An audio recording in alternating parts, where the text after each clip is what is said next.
What's up, homies? Welcome back to another breakdown of The Mandalorian, Chapter 13, The Jedi. I think there's going to be so many gifable moments out of this episode because I think we all were equally broken in multiple parts of this show. But I put out a tweet yesterday right before the show came out, and I said, like, well, what if Ahsoka's not even in it? Because there was so much hype and buildup, and everybody just assumed that, like, oh, we got this filler, now we're going to Ahsoka. And it's like, yeah, we can make all those assumptions, but that doesn't necessarily have to be the case. Like, she could show up at the very last 10 minutes of the episode, and then that's it. But no, this show opens with the revelation of this character, and it's amazing. And we're obviously, as we found out from Bo-Katan, you know, she's on the forest moon of Corvus, and we don't really get any context like why she's there. Obviously, all those answers are revealed, but then we also get a lot of other revelations about what's happening in the story and in the world surrounding these characters, and we actually get like more or less the entire story about the backstory of the child, which who we no longer can call just the child. Right, I gotta rename my sideshow collectibles now. Damn it! I was very excited to just introduce it as my son. No, now you gotta introduce. This is Grogu. I know, Yoda. I know. So make sure you put some respect on that name. I know, for real. And so, like, this episode is directed by Dave Filoni. So naturally, you know, I think the expectations were pretty high for what this episode was going to give us in terms of how it connects to greater Star Wars lore. Also reintroducing us to the first live-action version of Ahsoka Tano, and on top of that, getting all the amazing revelations that we got. I was under the impression that the character Morgan Elspeth was a character that we previously had seen or heard of in other Star Wars stories, whether it was Rebels or Clone Wars or what have you. Not the case. I think it's just the name Morgan Elspeth just sounded familiar to me. This is a character who we end up finding out is working for somebody who is not Moff Gideon. Or which kind of broke my brain. Or a Palpatine clone, right. Or like, you know, Hux's father, or some other character that's a villainous character in Star Wars that would be active at this time. Yes. Instead, it was somebody else that is active at this time.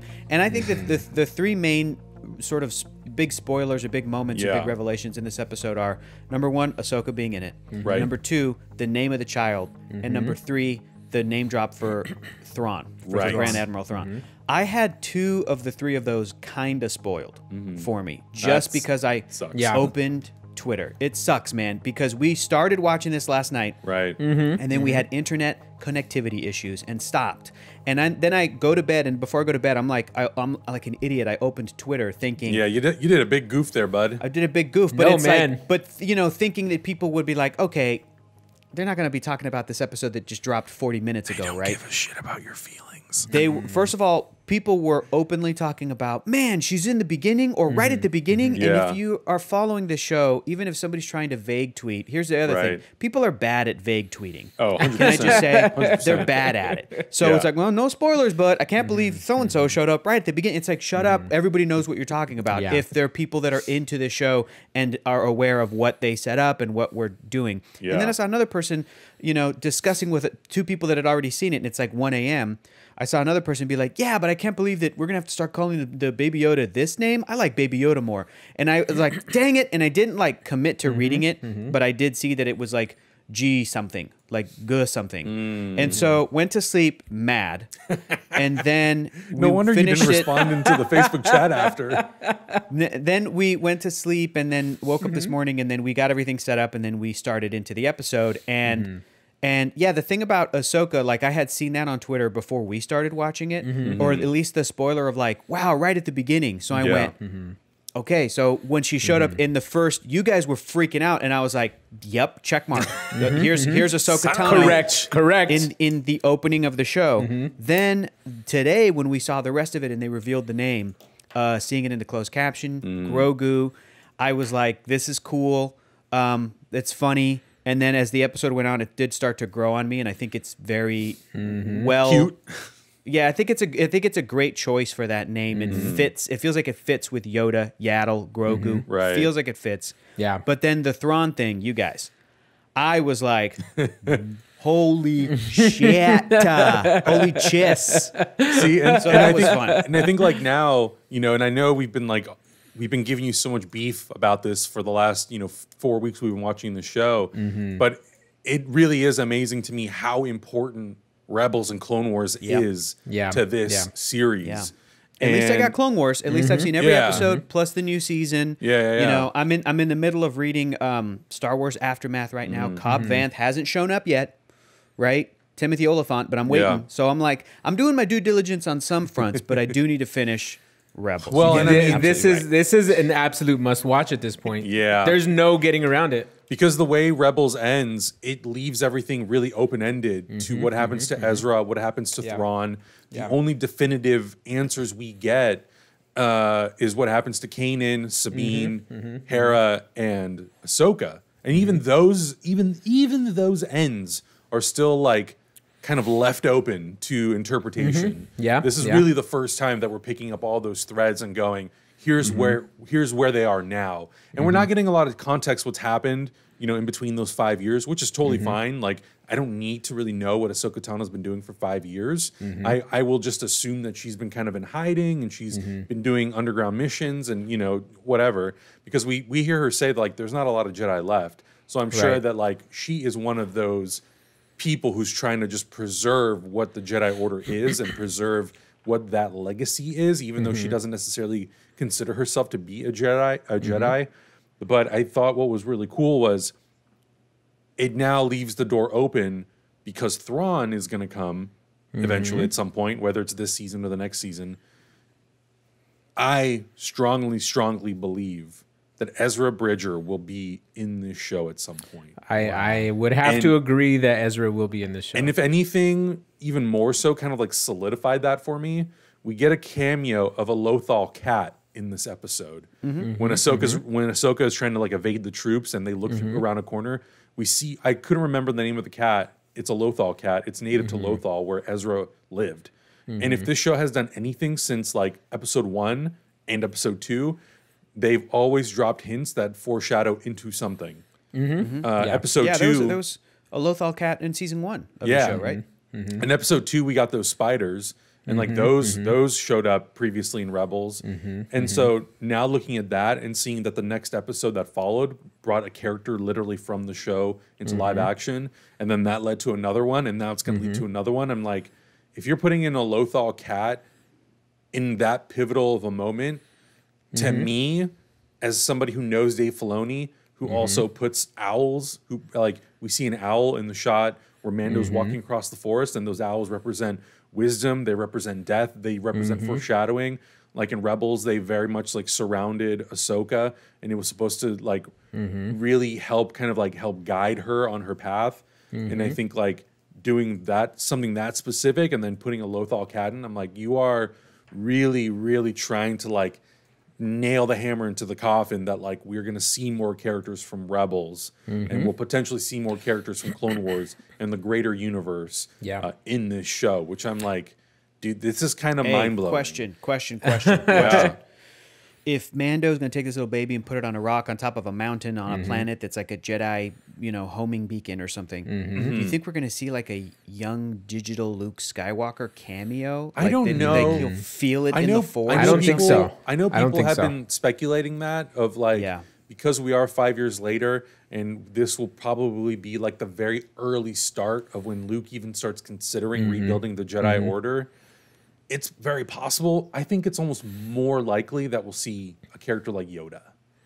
Honestly, I think it's more likely we'll see Yoda, or that'll be what brings Ezra into this world. Like, maybe not necessarily we'll see him at that moment, but we're going to see him be set on that stone, and then we might see like a silhouette of somebody, or like somebody's eyes open, or something happen. It will be somebody. It'll be somebody who's deeply connected to the Force and who's deeply connected to the Star Wars story. Yeah, because like this show, Hector said, we've all said it. This is fan service. The show, and if there's a moment to bring in some pivotal Jedi character, someone who is like at the top of the echelon of Jedi, Yoda to me is the best possible scenario for this, because Yoda is also, if you think about what he does, he's the one who brings people to the realization of what they really want. Exactly. You know, he's the ultimate guide, even in his Force form. Yeah. And there's beautiful examples of that in Rebels early on, where he's like trying to guide Ezra. So I have a feeling we're gonna see something like that, Ezra himself, or maybe even like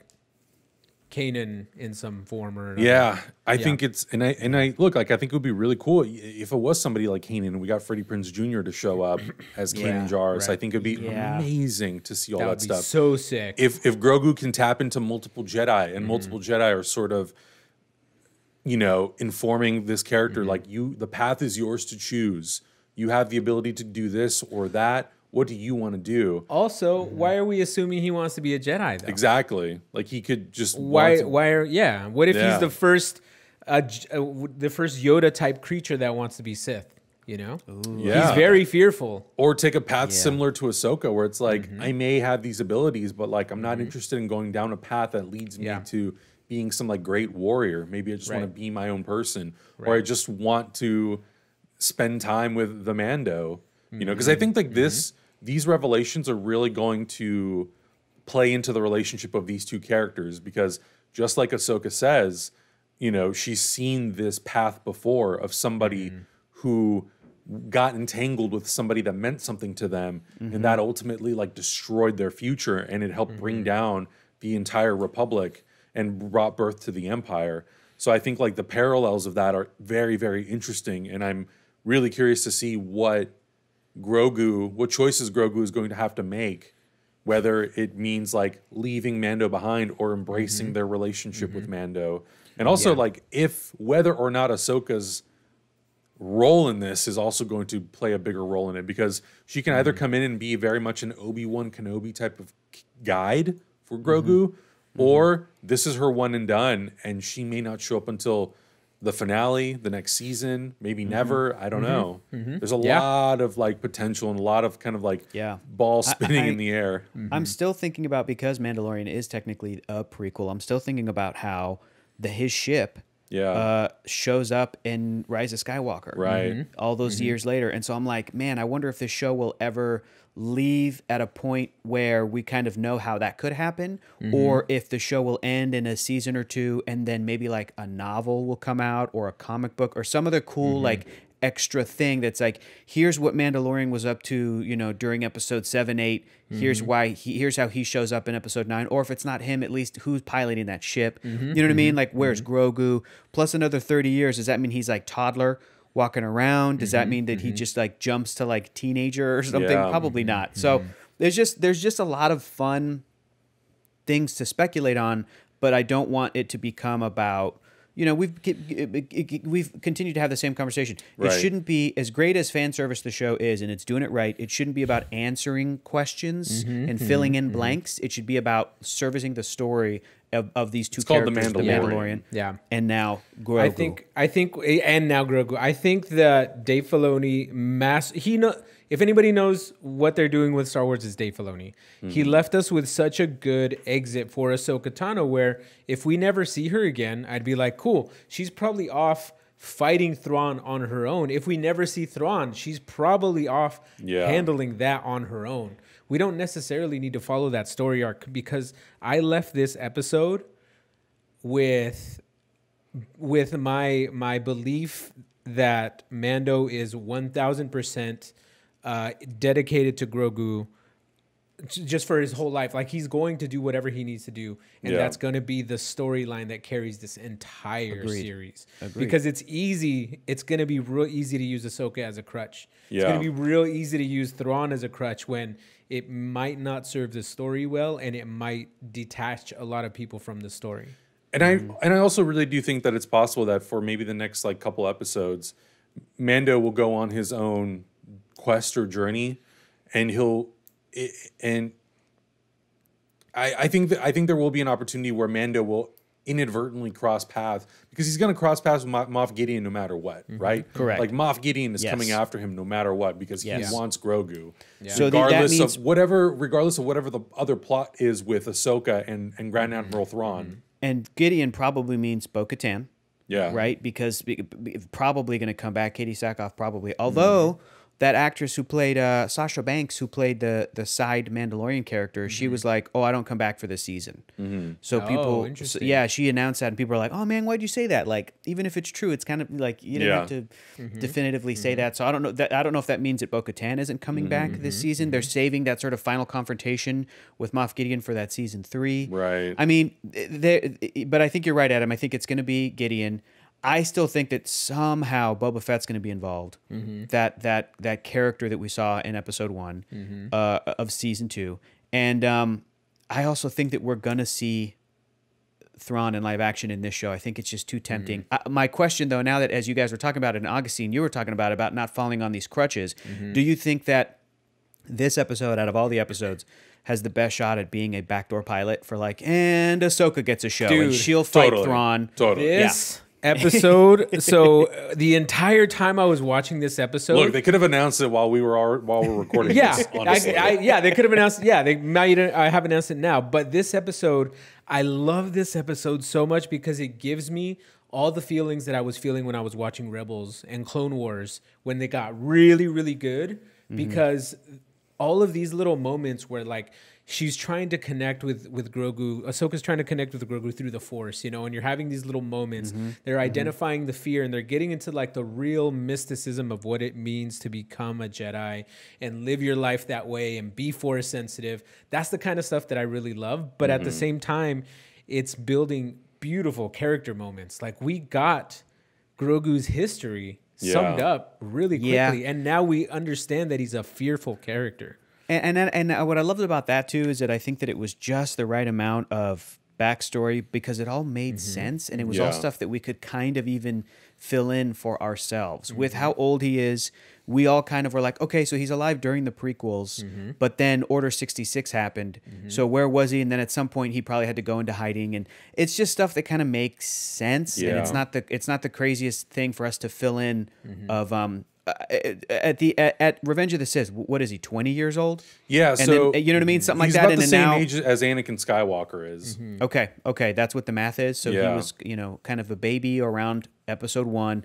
Yeah, tracking that so that that I think that checks out. Anyway, it was just enough, but it wasn't too much where it was adding all this. Let me tell you guys something. I watched a terrible, shitty movie last night. It's directed by great directors. It's called Jupiter Ascending, directed by the Wachowskis.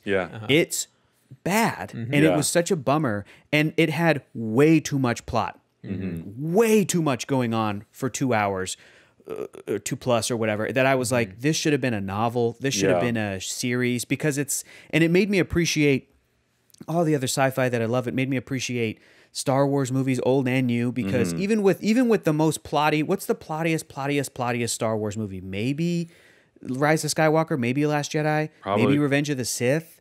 Like, I don't know. It's within those 3 for sure. I don't know. The originals are very kind of light. They're sort of making it up as they go along, right? New Hope and Empire and stuff like that. So it's like, and it's probably not Force Awakens, although maybe it is, because it's coming in with like, well, here's what the First Order's been up to for 30 years, whatever. What I'm saying is each of these movies, with as much that what they pack in 2 hours, it still feels like it's super easy to understand. Totally. It's, it's not overwhelming. It's not characters stopping and being like, I'm so-and-so and I'm connected to so-and-so and this is what, And The Mandalorian is just like, it's that even a step further. It's almost like you do take a plot of a 2-hour Star Wars movie and expand it out for a 5-hour season. Yeah. And you can just have these, like today's episode was just, Kurosawa. It was just a samurai film. It was just like, let's breathe. And we learned kind of 3 big things. But even then, it still had those beautiful moments. Where they were just long, beautiful shots of like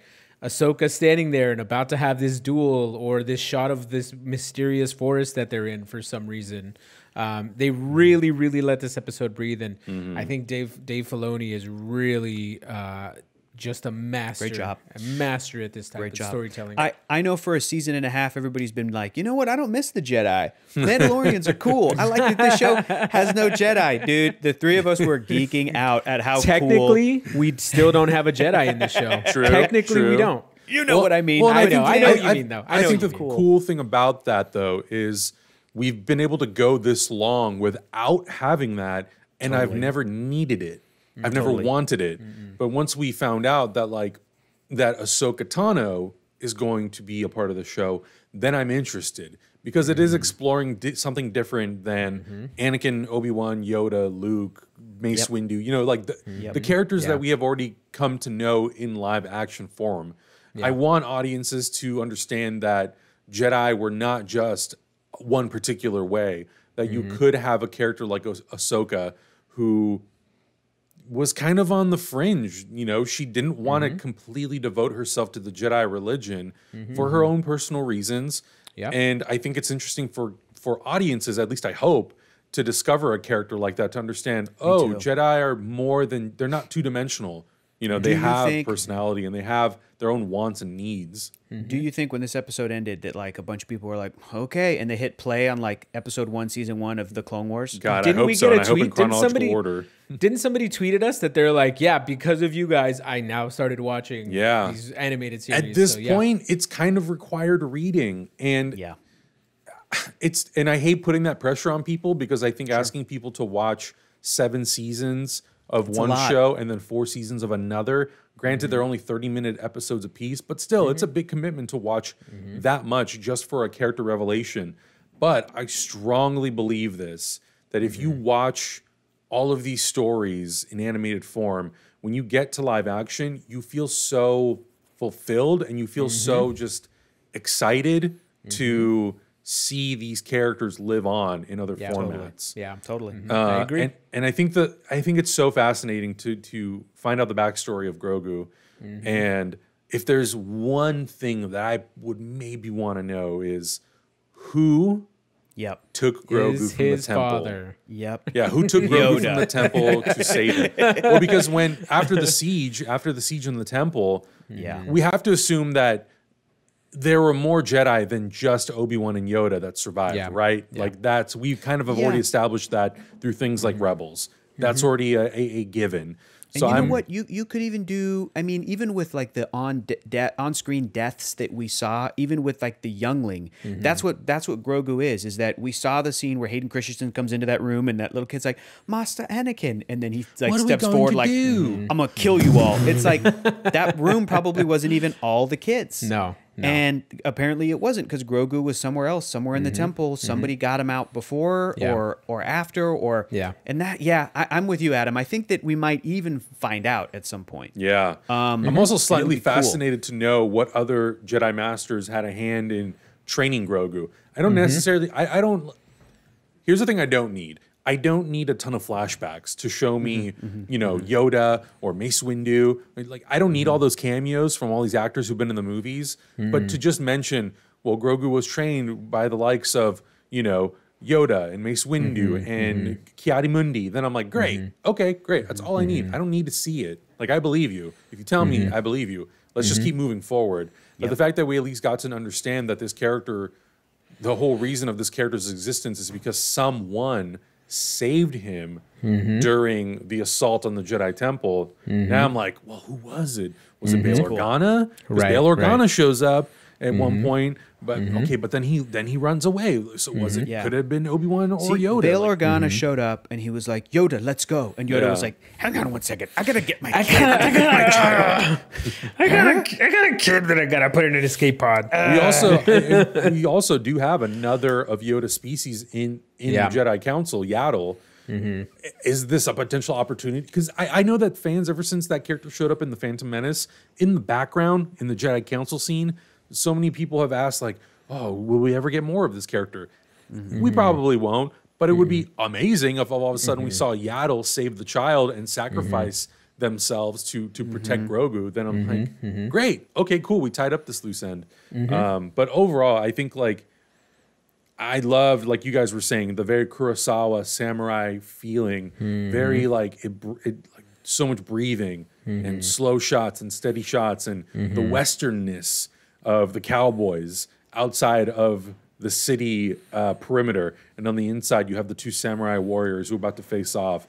And I just love the parallels of all of that, and getting to see Mando side by side with a character like this was so satisfying. Was so good. And all the little Easter eggs that are in there, they're very Filoni. They very much tie into like slightly deeper lore of Rebels and Clone Wars. But I think if you don't know those things, it's totally okay, because I don't think that they'll have that big of an effect, like some cascading effect on the story. But if you know those things, it's like it's Filoni going. He's like, I got you. He's like, I've been writing this for years, guys. Yeah. I got you. I got you. That's cool, man. You're absolutely right. I'm really blown away at the effectiveness of this storytelling at this point. Like, it's just getting better and better and better every episode, and that's a huge testament to having a team that's passionate about what they do. Everybody who's been a part of this project, just from what I've heard through all the bonus stuff in the Star Wars behind the scenes, everybody's so full of love and passion for this project that it clearly shows. It's very, very adamant in all of this that we're seeing, because every episode has been treated with love and passion, reverence for Star Wars, but not treating it like it's an untouchable creation that cannot be messed with. It's only adding to the universe that I've been wanting for a long time. Yeah, and a bunch of just one last little sort of comparison between what George Lucas was doing with the prequel movies versus like the sequel movies and The Mandalorian and everything that's happened since 2015 is, I think prequels were adding a bunch of stuff, but there was a lot of different feelings happening compared to the original trilogy. And I think that storytellers, whether it's movies or TV shows, and even like comic books and novels, Rogue One, like these projects are going back to the inspirations and early drafts of things that George Lucas was working on when he was like dreaming up the sort of tone and the world and the vibe of Star Wars. And I think that a lot of that stuff has really paid off. And that's what gives it that, this really feels like Star Wars, is because they're kind of going back to what George Lucas was thinking about and looking at and being inspired by when he was working on the very first one. So I have to hardcore agree. My final question, and this is kind of for the audience too, and for you guys. Mads Mikkelsen. Mads Mikkelsen's gonna he can't, because he already played Galen Erso. It's such a bummer that it can't be Mads. It can't be, because Mads' cousin or brother voiced him in Rebels, right? Could he do it in live action? Could be cool. Because this dude just showed back up. So my question is, Benedict Cumberbatch? From here to the end, to the end of chapter 16, do we think that the end of this season will revolve around us potentially meeting Grand Admiral Thrawn, and seeing Ahsoka again, or do you think we're going to have this season conclude with Moff Gideon, the Mando, the child, and maybe Greef Karga and Cara Dune again in some sort of showdown? I think it's too late to veer off course after our last big reveal was M counts and people dying because they're taking this experimental blood and trying to do that, and potentially developing a force-sensitive army to all of a sudden be like, sorry guys, it's Thrawn and Ahsoka. Don't worry about all that stuff. It can't go to Thrawn and Ahsoka. I agree. Yeah. I think it's a cool name drop, and I think it's a cool like a side arc that we might see in something else. Yeah. Another series, backdoor pilot. Not here. Yeah. Nope. I also think that similar to like Avatar: The Last Airbender, the end of season 2 is going to be epic. There's going to be some Gideon versus Mando face-off. Yeah. But I think it'll be sort of like we butt heads and then we'll see you again in season 3 to really kind of come in for this final finish. And I think we might see Ahsoka in season 3 again. I think that we might weave more with the Thrawn storyline in that season. But this is going to be, I think maybe Boba Fett's going to be the big sort of season 2 comeback so far with 3 episodes to go. I have a feeling he might have something to do with in the whatever final fight we see. If there is one, like a giant final fight, because it's going to be Mando versus this force-sensitive army, because I'm guessing that he might have some kind of force-sensitive people. But also we have Grogu, sorry. We have Grogu also becoming more in touch with his force side and accepting it. What role is he going to play during this final fight? I know. Like, and most is he going to just force push everybody? Is he just going to I don't know. Like, what's he going to do? Throwing little silver balls at people? little silver balls. And also, we got to remember, Magneto. Din Djarin now holds the Beskar staff. Yeah. Which, as we saw, it can be used against lightsabers. That's true. That's true. So and maybe what's most importantly is that Frog Lady has to come back, and she's going to be the main hero to swoop in like Han Solo at the end. He's going to have a frog army with him, and they're going to destroy the Dark Troopers. Tongue sticking out. Yeah. So I guess that gives Mando some potential to defend himself against a character like Moff Gideon if Moff Gideon has the Darksaber. So many things. I can't believe we're already halfway through this season, but I'm really, really excited to see where we go. And I'm kind of anticipating that if the ending of this episode is a backdoor pilot for something, that we will get this announcement very soon. Or maybe it won't come until the show concludes. I think get so. that announcement. I think but so, yeah. regardless, I think it's a really exciting time to be a Star Wars fan. And for anybody who's been wanting to dive into Clone Wars or Rebels, now is the perfect time. And like, don't feel pressured. I would say don't feel pressured to have to finish the shows, both of them, in the next week. Like, get through it, however long it takes you. The stories will always be there. Now you kind of know like where the ending point is currently. And now you get to kind of discover how we got there. And I think that is such a fun adventure to go on. I'm going to say the opposite. I'm going to say you better finish these shows ASAP. Well, if your name is Hector, you better finish it by tomorrow. Hector, I'm talking to you mainly. Okay. But for anybody else, people have been sleeping on these shows for far too long. There is a big fandom behind them. But I think they can reach a huge general audience. And I think it's totally worth a watch. So if you are at all interested as a fan, do yourself a huge favor and just start off with Rebels. Yeah. Clone Wars is a big watch. There's a lot that happens. And some of it, honestly, there's a lot of filler in that. Yeah. But if you go into Rebels, it's fun. It's exciting. It ties a little bit closer to like what we are experiencing now in this show. It starts off just like every kid's show, very kiddish at first, season one, but then it just jumps into like this type of juicy goodness that we're seeing in the Mando. It's just mas. It's so good. It's so good. Guys, we want to hear all your theories. We want to know where you think season 2 of The Mandalorian will end. And do you think that this is now, we can now consider this a backdoor pilot for an Ahsoka Tano show? Or do you think we'll pick up these threads in season 3? I would love to know everybody's thoughts. Jump over to the Discord if you haven't already. Links are always down below. And if you have not watched our reaction yet, I don't know what you're doing here. But also linked in the description below, in the info card in the top right corner. Thank you so much for watching, and see you in the next one.